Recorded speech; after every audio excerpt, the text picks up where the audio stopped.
அதோட இன்னைக்கு சொல்றாரு, நிருபர்கள் கேட்குறாங்க வெள்ளை அறிக்கை வெளியிடு. வெள்ளை அறிக்கை என்ன பையங்க, தண்ணி இருந்தா சொல்லு, தண்ணியே இல்லை எங்கேயா, அதான் வெள்ளை அறிக்கைட்டாரு. அதான் உதயநிதி ரெண்டே வாரத்தில் பேசுறாரு.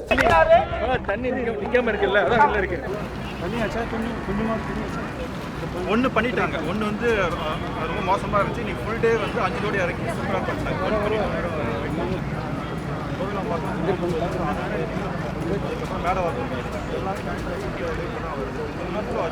அதனால நீங்கள் உடச்சு விட்டது ரொம்ப ரொம்ப தேங்க்ஸ் ஆக்சுவலி. ஏன்னா தண்ணி வந்து இந்த ப்ரிகாஷனரி மெஷர் வந்து எங்களுக்கு மட்டும் இது பெனிஃபிட் இல்லை, சவுத் சென்னைக்கே அது பெனிஃபிட் ஆனது தான்.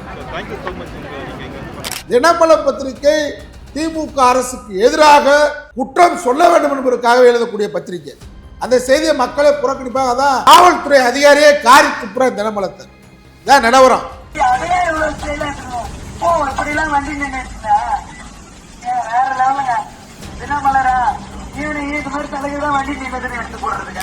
உடனடியாக எங்களை போன்றவர்கள் முதலமைச்சருடைய கவனத்தை கொண்டு போறான். ஃபைன் பூரா ரத்து செய்யப்பட்டிருக்கு. யாரும் ஃபைன் கட்டல. இந்த பொடிப்பைய சீமா இதை தெரிஞ்சுக்கணும்ல. ஆக்கமுள்ள எதிர்கட்சி தலைவர் எடப்பாடி பழனிசாமி இதை தெரிஞ்சுக்கணும்ல. நிறுத்திக்கலாம்னு சொல்லிட்டாங்க. துணை முதல்வர் 12 மணி 1 மணி 2 மணிக்கு உட்கார்ந்து அதிகாரிகளை தூங்க விடாம உட்கார்றாங்க. நேற்றைக்கெல்லாம் 4 மணிக்கே தலைமைச் செயலக பணியாளர்களை வெளியே சென்று முதலமைச்சர் உத்தரவு போடுறாரு. தெரியும் எந்த ஏரியால இருக்கு, எந்த இடத்துல இருக்கு, எப்படி இருக்கு ஏரியால, எப்படி இருக்கு?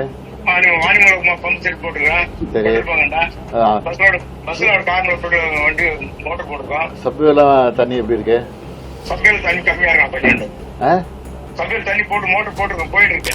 நேற்றைக்கு 1 மணி நேரத்தில் 5 சென்டிமீட்டர் மழை, 2 மணி நேரம் 3 மணி நேரத்தில். ஆனா தண்ணி எங்க போச்சுன்னு தெரியல. இன்னைக்கு அங்க இருக்கக்கூடிய ஒரு நடிகை, அதெல்லாம் சொல்லி நான் பெரிய ஆளா குடும்பல, கஸ்தூரியா முட்டிகால வரையும் தண்ணி இருந்துச்சு. பக்கத்து வீட்டுக்காரேன்ட்டு நாங்க கூப்பிட்டு கேட்டாச்சு.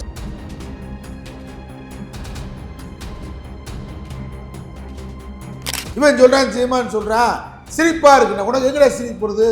தண்ணியை போட்டா உனக்கு சிரிப்பு வரும், ஓவரா போயிட்டா அதை விட சிரிப்பு வரும். நீ தண்ணி அடிச்சு நிதானமா பேட்டி கொடுத்தா பரவாயில்ல. எப்பயுமே நிதானம் இழந்து பேட்டி கொடுத்தானக்கு என்ன அர்த்தம்? இதுல என்ன சிரிப்பு இருக்கு?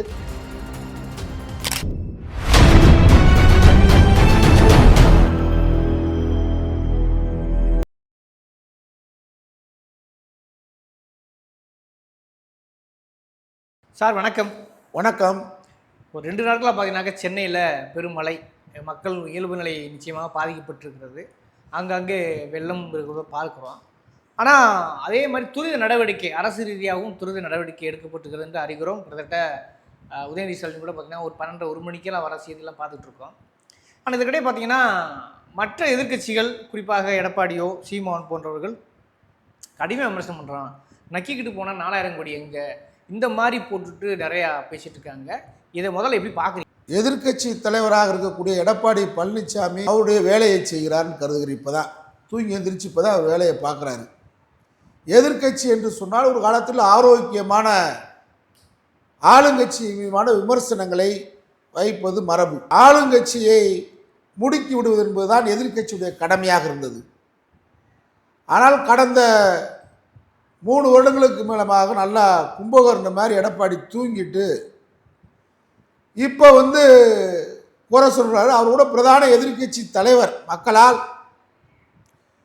ஒரு அங்கீகரிக்கப்பட்ட எதிர்கட்சி தலைவர், கேள்வி கேட்பதற்கான ஜனநாயக உரிமை அவருக்கு இருக்கிறது. தமிழ்நாட்டில் ஒரு ஊராட்சியில் ஒரு உறுப்பினரை கூட வெற்றி பெற முடியாத ஒரு வக்கத்தை, ஒரு வகையற்ற ஒரு மனிதன் தான் சீமான். எந்த தமிழ்நாட்டில் எங்கேயாவது ஒரு ஊராட்சின்றதில் 200 ஓட்டு 500 ஓட்டு இருக்கும் வார்டு மெம்பருக்கு, அதில் கூட வெற்றி பெற முடியுறதுக்கு துப்பு இல்லாதவன் சீமான் கேட்குறது எனக்கு என்ன யோக்கியது இல்லைன்றது என்னுடைய கருத்து. திராவிட முன்னேற்ற கழக சர்க்காரை குறை சொன்னாலே அறக்கழகம் போன்ற சேனல்கள் என்னை போன்றவர்களாம் ஜால்ரா அடிக்கிறீங்கன்னு சொல்கிறாங்க. ஜால்ரா அடிக்க வேண்டிய அவசியமும் தேவையும் எங்களுக்கு இல்லை. நெற்றிக்கண் திரைப்படம் குற்றம் சொல்கிறது தான் நாங்கள். அறக்கழகமாக இருந்தாலும் என்னை போன்றவர்களாக இருந்தாலும் தமிழகத்தில் யார் தவறு செய்தாலும் தட்டி கேட்கக்கூடிய திராணி எங்களுக்கு உண்டு. அந்த அடிப்படையில் தான் நம்ம பேசுகிறோம். திமுக தவறு பண்ணாலும் குட்டி காட்டுவோம். திமுக எடுத்து போராடவும் தயங்க மாட்டான், அது வேற. ஆனால் நமக்குன்னு ஒரு மனசாட்சி இருக்கு. சீமான் மாதிரி பெட்டி வாங்கிக்கிற அரசியல்வாதி நம்ம இல்லை. அது பல முறை பேட்டியில் சொல்லியிருக்கிறோம். நம்ம இப்போ தமிழகத்தில் வடகிழக்கு பருவமழை கடுமையாக வரும் என்று வானிலை மையம் எச்சரித்ததற்கு பின்னாடி துரிதமான பணியை அரசு இயந்திரம் கடந்த 2 மாதங்களாக முடுக்கிவிட்டப்பட்டதை நாம் நேரடியாகவும் பத்திரிகை வாயிலாகவும் ஊடகங்கள் வாயிலாகவும் பார்த்து. இந்த சீமா சொல்கிறார் 2400 கோடி ரூபா கொடுத்துட்டா நான் சரி பண்ணுறேன்னு இந்த முதலமைச்சர் சொன்னார்ல அப்படின்னா, 2400 ரூபா கோடியே கொண்டு போய் முதலமைச்சர் வீட்டில் போட்டிருக்காரு. லூசு பேலை, முட்டா பேலை. கடந்த 3 ஆண்டுகளாக திமுக ஆட்சிக்கு வந்ததிலிருந்து சென்னையை பருவமழையோ அல்லது புயல் போன்ற சீற்றங்கள் ஏற்பட்டால் எந்த சூழ்நிலையும் காப்பாற்றுவதற்கான வழிவகைகளை திமுக அரசு பணியை முடுக்கி விட்டு தான் இருக்கு. அதில் பண பற்றாக்குறை இருந்துச்சு. 2400 கோடி ரூபா இருந்தால் போதும்னு சொன்னார். இன்றைக்கு 2 மாதங்களுக்கு முன்பாக நம்முடைய அமைச்சர் நேருடைய பேட்டியில் கூட சொன்னார், 75% பணிகள் அந்த 2400 கோடி ரூபாயில் நாங்கள் செஞ்சு முடிச்சுட்டோம் சென்னையிலன்னு சொன்னார். இதைத்தான் துணை முதல்வர் இருக்கக்கூடிய நம்முடைய உதயநிதி ஸ்டாலின் அவர்கள் 2 நாளைக்கு முன்னாடி பேட்டியில் சொன்னார், நாங்கள் வடகிழக்கு பருவமழையை சென்னையில் அரசு இயந்திரம் எதிர்கொள்வதற்கு தயாராக இருக்கிறது, மக்களை பாதுகாப்பதற்குனர். ஆமாம் சொன்னார். இதில் என்ன தப்பு இருக்கு? இவன் சொல்கிறான், சீமான்னு சொல்கிறான், சிரிப்பாக இருக்குண்ணா. உனக்கு எங்கடா சிரிப்பு வருது? தண்ணியை போட்டால் உனக்கு சிரிப்பு வரும், ஓவராக போயிட்டால் அதை விட சிரிப்பு வரும். நீ தண்ணி அடித்து நிதானமாக பேட்டி கொடுத்தா பரவாயில்ல, எப்பயுமே நிதானம் இழந்து பேட்டி கொடுத்தானாக்கு என்ன அர்த்தம்? இதில் என்ன சிரிப்பு இருக்குது? 4000 கோடி 4000 கோடினா எத்தனாயிரம் கோடியோ சென்னையில் இன்றைக்கு என்ன நிலைமைன்னு கேட்டால், இப்போ எனக்கு சென்னையில் எனக்கு வீடு இருக்குது, நான் நேற்றைக்கு சென்னைக்கு போது ரத்து செய்யப்பட்டிருக்கேன். ஆனால் இதே நாங்கள் சுனாமிலையும் பார்த்துருக்கோம்.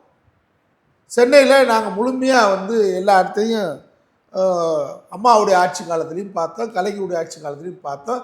கட்டமைப்பு பணிகள் திராவிட இயக்க ஆட்சியில் நான் எடப்பாடி மாதிரி பொதுவாக சொல்லலை, எடப்பாடி காலத்துலேயும் பணிகள் நடைபெற்றது இல்லைன்னு நான் சொல்லலை. இவங்க ஒட்டுமொத்த திராவிட இயக்கத்தையே குறை சொல்கிறான் சீமா. ஆனால் இன்றைக்கு நம்முடைய முதல்வர் ஸ்டாலின் பொறுப்பேற்றதுக்கு பின்னாடி திட்டமிட்டு எந்த சூழ்நிலையும் சென்னையை பாதுகாக்க வேண்டும், ஒவ்வொரு முறையும் பேரழிவு ஏற்படுகிறது, மக்களுக்கு பெரிய அழிவு ஏற்படுகிறது, அதை பாதுகாக்கின்ற அடிப்படையில் 22 சென்டிமீட்டர் ஒரே நாளில் மழை பெய்தாலும் அதை எதிர்கொள்வதற்கு தயார் அடிப்படையில் நேற்றைக்கு 1 மணி நேரத்தில் 5 சென்டிமீட்டர் மழை, 2 மணி நேரம் 3 மணி நேரத்தில். ஆனால் தண்ணி எங்கே போச்சுன்னே தெரியும். இன்னைக்கு அங்கே இருக்கக்கூடிய ஒரு நடிகை, அதெல்லாம் சொல்லி நான் பெரிய ஆளாக விரும்பல, கஸ்தூரியா முட்டிக்கால வரையும் தண்ணி இருந்துச்சு. முட்டிக்கால பக்கத்து வீட்டுக்காரேட்டு நாங்கள் கூப்பிட்டு கேட்டாச்சு, கஸ்தூரி வீட்டுக்கு பக்கத்து வீட்டுக்காரே எதிர்த்து வீட்டுக்காரே பேட்டி கொடுத்துட்டா எங்களை போன்றவர்கள் சென்னையில் கூப்பிட்டு கேட்டான். கேட்டால் தண்ணியே இல்லைங்க. அவன் பொய் சொல்றதுக்குன்னே ஒரு கட்சி, பொய் சொல்றதுக்குன்னே பிறந்து பொய் சொல்றதுக்கே வளர்ந்துட்டு இருக்காங்க பாருங்க. நான் என்ன சொல்கிறேன், மக்கள் பாதிக்கப்பட்டால் நம்ம அரசை கேட்போம், தட்டி கேட்போம், போராடுவோம். 3 நாட்களாக சென்னையில் போயக்கூடிய மழையில் பொதுமக்களே திருப்தியாக இருக்கான். பொதுமக்கள் ரொம்ப திருப்தி. தூய்மை பணியாளர்கள் கடுமையாக, தூய்மை பணியாளர் மட்டுமல்ல, நம்முடைய துணை முதலமைச்சரும் தூங்கலை. துணை முதல்வர் ரிப்பன் பில்டிங்கில் உட்காந்துக்கிட்டு அங்கேயே உட்காந்துக்கிட்டே வேலை பார்க்குறாரு. இவன் யார்? இந்த நம்ம மாஜி விஜயலட்சுமி கணவர் சீமான் சொல்றீங்களா? களவாணி எதவா ஒன்று பேசுகிறான். ஏப்பா இப்போ எங்கள் ஊர் ஆண்டிபட்டியை தாண்டி நீ ஆண்டிபட்டி வந்திருக்கியா? ஆண்டிபட்டியை தாண்டி கடமலைக்குண்டு, கண்டம்னூர், மயிலாடும்பாறை தாண்டி வருஷநாடு நாடி தும்மக்குண்டு, அங்கே வான்னு சொல்லுவோம் உங்களுக்கு முதலமைச்சரை. ஏன்னா முதலமைச்சர் ஹெட் குவார்ட்டரில் உட்காந்து தலைமை நிலையத்தில் உட்காந்து பேரிடர் பணிகளை கவனித்துக் கொண்டிருக்கிறார். இரவும் பகலும் பேரிடர் அலுவலகத்துக்கு ராத்திரி 1 மணிக்கு போறார் முதலமைச்சர். துணை முதல்வர் 12 மணி 1 மணி 2 மணிக்கு உட்காந்து அதிகாரிகளை தூங்க விடாமல் உட்காடுறாங்க. நேற்றைக்கெல்லாம் 4 மணிக்கே தலைமைச் செயலக பணியாளர்களை வெளியே சென்று முதலமைச்சர் உத்தரவு போடுறாரு. ஒவ்வொரு சின்ன விஷயத்தில் கூட கவனமாக இருக்கார். அப்புறம் பாலத்தில் கொண்டு போய் நிப்பாட்டிட்டாங்க, அதுக்கப்புறம் ஃபைன் போட்டாங்க. இது ஒரு குற்றச்சாட்டு, பெரிய இமாலயா குற்றச்சாட்டு. பொதுமக்கள் மத்தியில் பீதி இவங்களை ஏற்படுத்துறது. இந்த யூடியூப் சேனல் வாயிலாக இந்த சீமான் போன்றவர்கள் தினமலம் ஒரு பத்திரிகை இருக்கு பாருங்க. அதுல ஒரு முக்கியமான சம்பவம் அது. அதாவது ஒரு 2 வீலர் வருகிறது, ஒரு லேடி போலீஸும் வலம் வர்றாங்க. அப்போ வந்து 2 வீலரை நட்டமாக நிப்பாட்டி வச்சிருக்காரு. என்னான்னு கேட்டதுக்கு ரிப்பேர், அதாவது தண்ணி ஸ்டார்ட் ஆகலன்னு சொல்கிறாரு. அப்படி ஏன் ஃபோட்டோ எடுக்கிறான்னு கேட்கும்போது அது ஒன்றும் இல்லை அப்படின்னு சொல்லலாம். அப்போ தினமலரா நீங்கள் இப்போ இல்லாமல் ஏன் பண்ணுவீங்க அப்படின்னு சொல்லி அவங்க போலீஸே பேசுகிறாங்களே. அதான் உண்மை. நீங்கள் எதையும் மிகைப்படுத்தக்கூடிய செய்தியாக கொண்டு வர்றாங்க. அதாவது இந்த ஆட்சிக்கு அவப்பேர் ஏற்படுது, அதான் வேலை, வேறு வேலையே இல்லை. பாலத்தில் கொண்டு போய் மக்கள் நேற்று பீதி அடைஞ்சு பஸ்களை பூரா கார்களை பூரா நிறுத்துகிறாங்க. உடனே போலீஸாருக்கு வந்து முதலமைச்சர் ஸ்டாலின் கூப்பிட்டு பூரா ஃபைன் போடணும்னு சொல்ல போகிறதில்ல. அவருடைய போலீஸ்காரங்களுடைய டியூட்டி ஏற்கனவே அவங்களுக்கு கொடுக்குற இன்ஸ்ட்ரக்ஷன் என்ன இருக்கோ அதை செய்வாங்க. பாலத்தில் டிராஃபிக் ஜாம் ஆகும்போது அவங்க ஃபைன் போடுறாங்க. இது உடனடியாக எங்களை போன்றவர்கள் முதலமைச்சருடைய கவனத்தை கொண்டு போகிறான். ஃபைன் பூரா ரத்து செய்யப்பட்டிருக்கு, யாரும் ஃபைன் கட்டலை. இந்த பொடிப்பைய சீமா இதை தெரிஞ்சுக்கிறணும்ல, ஆக்கமுள்ள எதிர்கட்சி தலைவர் எடப்பாடி பழனிசாமி இதை தெரிஞ்சுக்கிறணும்ல. நிறுத்திக்கலாம்னு சொல்லிட்டாங்க. நிறுத்திக்கலாம். அவங்களுக்கு அசௌரியமாக பொதுமக்கள் போக்குவரத்துக்கு அசௌரியம் இல்லாமல் இரு பக்கமும் நீங்கள் நிறுத்திக்கிறீங்க அப்படின்னு சொல்லிட்டாங்க. உடனடியாக 1 மணி நேரத்தில் முதலமைச்சருடைய கவனத்துக்கு போய் யாரும் ஃபைன் கட்ட வேண்டியது. இப்போ நான் சொல்கிறேன், சட்ட பாதுகாப்பாகவே சொல்கிறேன், இதை தெரியாதவங்களுக்கும் சொல்லிக்கிறேன். தினமலம் பத்திரிகை வந்து நீங்கள் பார்த்தீங்களாங்க, காவல்துறை அதிகாரி அப்படி சொல்கிறாங்க. தினமலர் சார், தினமலம் தான். நான் வந்து தினமலர்னு சொல்ல மாட்டேன். என்ன சார் டெய்லி மலருது, அது டெய்லி வீசுது. அதாவது தினம் மலர், தினமும் மலரணும், மக்களுக்கு மலரான செய்திகளை சொல்லணும். ஒரு செய்தித்தாளை வந்து முன்முடிவோட பேசுறாங்க. எங்க திட்டமிட்டு இன்னைக்கு வரைக்கும் எங்கள் தந்தை பெரியார் ஈவே ராமசாமி எழுதுறான், அண்ணாதுரை என்ன எழுதிக்கிட்டு இருக்காங்க. கூட எப்படி நான் மதிப்பேன்? என்ன மக்களுக்கு தினத்தை மணக்கிற டெய்லி தினம் வீசுது பத்திரிக்கை தினம் மலம், அதுக்கு பேர் தினம் மலம் தான். இப்போ நீங்கள் மக்கள்கிட்ட பல்லாவரத்தில், ஆவடியில், ஆலந்தூரில், அங்கே இருக்கக்கூடிய மாம்பழத்தில், அண்ணா நகரில், சைதாப்பேட்டில், புரசைவாக்கத்தில், ராயபுரத்தில், ராயப்பேட்டையில், ட்ரிபிளிகேனு, சேப்பாக்கம் எங்கேயாவது தண்ணி நிற்குன்னு சொல்கிறா தினமலம். நீனா திட்டமிட்டு குறை சொல்லணும். என்ன அர்த்தம்? திட்டமிட்டு குறை சொல்கிறேன். நான் சொல்கிற பகுதிகளில் புரசைவாக்கத்துலேயோ, மாம்பழத்துலையோ, நுங்கம்பாக்கத்துலேயோ, அடையாறுலையோ, டி நகர்லையோ, கலிபுலா சாலையிலேயே எங்கே நிற்குது தண்ணி சொல்லு பார்ப்போம். நான் கேட்குறேன், எந்த இடத்துல தண்ணி நிற்குது? அதனால் தினமல பத்திரிகை திமுக அரசுக்கு எதிராக குற்றம் சொல்ல வேண்டும் என்பதற்காக எழுதக்கூடிய பத்திரிகை. அந்த செய்தியை மக்களே புறக்கணிப்பாங்க. அதான் காவல்துறை அதிகாரியை புறக்கணிக்கிற நிலைமை இன்னைக்கு தள்ளப்படும். காவல்துறை அதிகாரியே காரி துப்புற தினமலத்தை இதான் நிலவரம். அது மாதிரி சீமான் வந்து சீரழிந்து போனவன். அது மேலே கற்பழிப்பு வழக்கு, பாலியல் வழக்கு. இன்னைக்கு அவன் கட்சிக்காரன் பூரா வெளியே வந்து சொல்கிறான், அண்ணே ஏமாந்துட்டோம்னே, இளமை போச்சுனே, எங்கள் வாலிபம் போச்சுனே. என்னடா செஞ்சா வாலிபத்தை? வாலிபத்தை திருடிட்டான், பிரபாகரனை காமிச்சு எங்களை திருடிட்டான். இப்போ நாங்கள் சொல்கிறோம்ல, அவன் அரை நொடி கூட ஃபோட்டோ எடுத்தோடு அவ்வளோதான்டா, அவனுக்கு பிரபாகரனுக்கு சம்மந்தம் இல்லைடான்னு சொன்னால் இந்த சின்ன பசங்கள்லாம் கேட்காம இன்றைக்கி கிருஷ்ணகிரி மாவட்ட செயலாளர்லேருந்து, விழுப்புரம் மாவட்ட செயலாளர்லேருந்து, மதுரையில் ஒரு தம்பி இருந்தார் வெற்றிக்குமரன், இவங்கெல்லாம் பார்த்தா இளமையை தொலைத்து விட்டோம், தேடவா முடியும், வாங்கவா முடியும், பணத்தை செலவு பண்ணி விட்டோம். விஜயலட்சுமிக்கு மாதம் 50,000 ரூபா கொடுக்குன்னா கூட எங்கள் பணத்தில் தான் வாங்கி கொடுத்தாரு. இதுக்கெல்லாம் பதிலை காணா. நீ அதுக்கு பதில் சொல்லுப்பா. அரசுகிட்ட குறை கேட்க வேண்டிய நீ என்னைக்காவது ஒரு ஊராட்சியில் நின்று ஒரு கவுன்சிலர் ஆகி களியக்காவிலையோ, திசைநிலையிலையோ, நாகர்கோவிலையோ, கன்னியாகுமரிலையோ, தூத்துக்குடியிலையோ, ஏரல்லையோ, அங்கிட்டு தான் உனக்கு ஊர் இருக்கு. அந்த பக்கம் எங்கேயாவது நின்று ஒரு வார்டில், பேரூராட்சியில், ஊருக்குள்ளையில், ஊராட்சியில் ஒரு கவுன்சிலர் ஆகிட்டு வந்து கேள்விகள். அதனால் பொதுவான குற்றச்சாட்டுக்களை அவர் இந்த நேரம் வந்து மக்கள் மத்தியில் தீபாவளி பண்டிகை நேரம், மக்கள் மத்தியில் பீதியை கிளப்பக்கூடாது. முதல்வரே நீ பிரஸை பார்த்து பேசியிருக்காரு.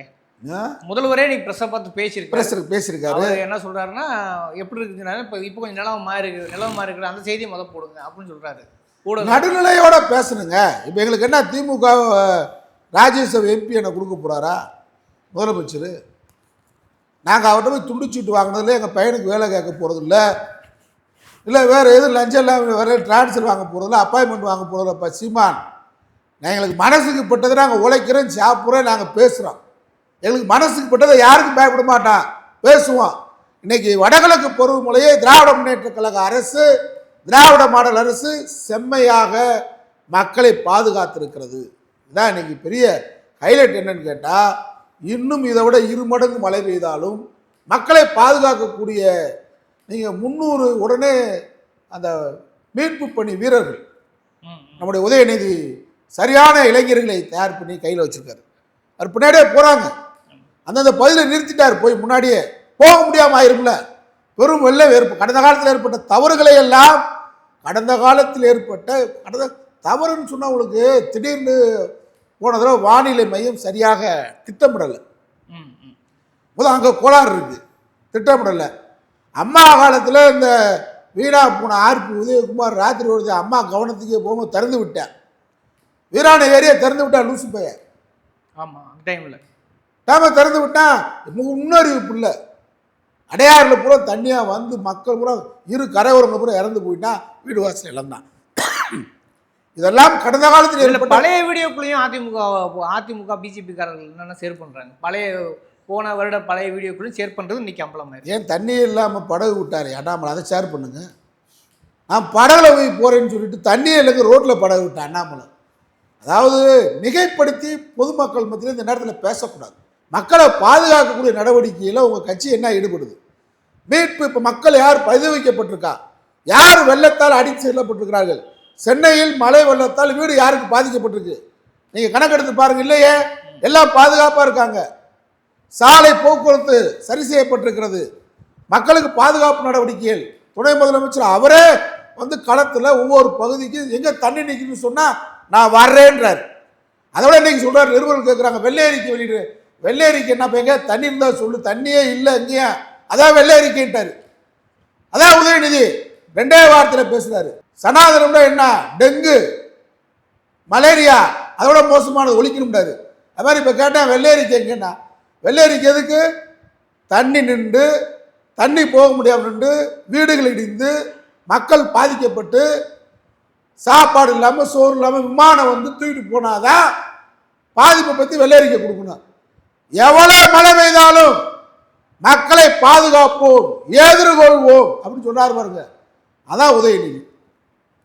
அதனால் இன்றைக்கு வந்து வடகிழக்கு பருவமழையை திராவிட முன்னேற்ற கழக அரசு, குறிப்பாக நம்முடைய மாண்புமிகு முதலமைச்சர் ஸ்டாலின் அவர்களும் துணை முதல்வரும் அமைச்சர் பெருமக்களும் அதிகாரிகளும் காவல்துறை மீட்பு படை அனைவரும் ரொம்ப திறமையாக சமாளிச்சிருக்காங்க. இன்னும் புயல் வரலாம், வந்தாலும் எதிர்கொள்வதற்கு அனைத்து விஞ்ஞான ரீதியான அனைத்து கருவிகளையும் கையில் வைத்திருக்காங்க. சாலை போக்குவரத்து மேம்படுத்தப்பட்டிருக்கு. குடிநீர் பாதிப்பு இல்லாமல் அளவுக்கு செஞ்சுருக்கிறாங்க. தண்ணீர் தேங்காத அளவுக்கு வேலைகள் நடந்திருக்கிறது. அமைச்சர்கள் அனைவரும் முகாமிட்டிருக்கிறார்கள். யாரும் ஓடி ஒளியலை. உதயகுமார் திறந்து விட்டது மாதிரி லூசு திறமை திறந்து விடுற அமைச்சர்லாம் இங்கே இல்லை. முதலமைச்சருடைய நேரடி கவனம் இங்கே இருக்கிறது. 24 நேரமும் மீட்பு பணி கவனத்தில் இருக்கிறார்கள்.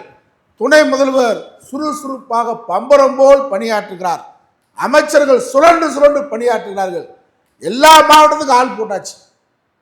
மாவட்ட ஆட்சித்தலைவர் தலைமையில் அமைச்சர்கள் குழு போட்டிருக்கு. எல்லா மாவட்டத்திலுமே, சென்னை மட்டுமல்ல தமிழகம் முழுவதும் திமுக அரசு மீட்பு பணி, எவ்வளவு பெரிய இயற்கை பேரிடர் வந்தாலும் தமிழக மக்களை பாதுகாக்கக்கூடிய ஒரு மீட்பராக இன்றைக்கு திமுக அரசும் திராவிட மாடல் முதலமைச்சரும் திகழ்ந்து கொண்டிருக்கிறார்கள்.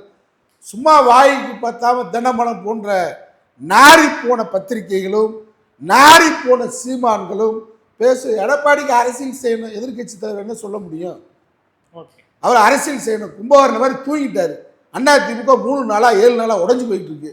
அதை பாதுகாக்கிறதுக்காக நானும் இருக்கேன், நானும் ரவுடி தான் அப்படின்னு வடிவேல் மண்ணில் பேசிட்டு இருக்காங்களே தவிர மக்கள் பாதுகாப்பாக இருக்கிறார்கள். வடகிழக்கு பருவமழையை சீற்றத்தை எதிர்கொள்வதற்கு திமுக அரசு தயாராக இருக்கிறது. மக்கள் பாதுகாப்பாக இருக்கலாம். வதந்திகளை யாரும் நம்ப வேண்டாம் என்று கேட்டுக்கொள்கிறேன். நன்றி சார். நன்றி.